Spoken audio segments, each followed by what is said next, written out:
দর্শক, এই বিষয়ে আরো বিস্তারিত খবর জানাতে গোপালগঞ্জ থেকে সহকর্মী বাদল সাহা আমাদের সাথে যুক্ত হয়েছেন। বাদল, কিছুক্ষণ আগেই জানাজা শেষ হলো, পরবর্তী প্রক্রিয়া আর কি কি রয়েছে এবং তাদের স্বজনদের সাথে নিশ্চয়ই আপনার কথাও হয়েছে।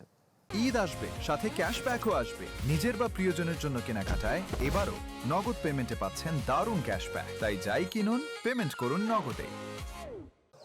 শরীফ, এই মাত্র গাজীপুরের কাপাসিয়ায় যে নিহত গোপালগঞ্জের পাঁচজন, সেই পাঁচজনের নামাজের জানাজা পাইককান্দি পঞ্চপল্লী মাদ্রাসা মাঠে অনুষ্ঠিত হয়েছে।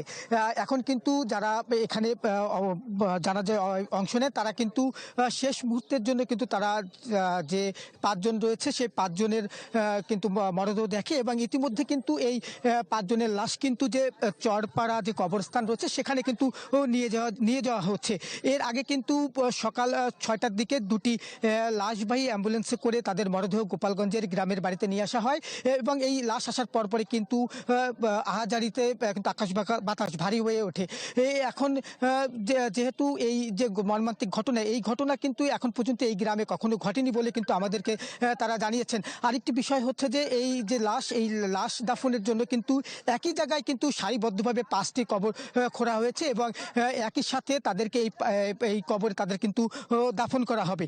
এবং এই ঘটনার সাথে আসলে যারা জড়িত তাদের কিন্তু গ্রেপ্তার করে তাদের দৃষ্টান্তমূলক শাস্তির দাবি করেছেন। তবে যারা এই শারমিনের পরিবার কিন্তু আমাদেরকে জানিয়েছেন যে এই ঘটনায় কিন্তু একা এই ঘটনা ঘটাতে পারেনি, এর সাথে আসলে আরও জড়িত থাকতে পারে। সেই জন্য কিন্তু সুষ্ঠু যে তদন্ত, সেই সুষ্ঠু তদন্তেরও কিন্তু দাবি জানিয়েছেন।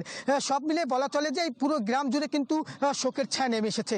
শরীফ, এই ছিল আমার কাছে গোপালগঞ্জের 5 জনের নিহতের সবশেষ খবর। বাদল, ধন্যবাদ আপনাকে।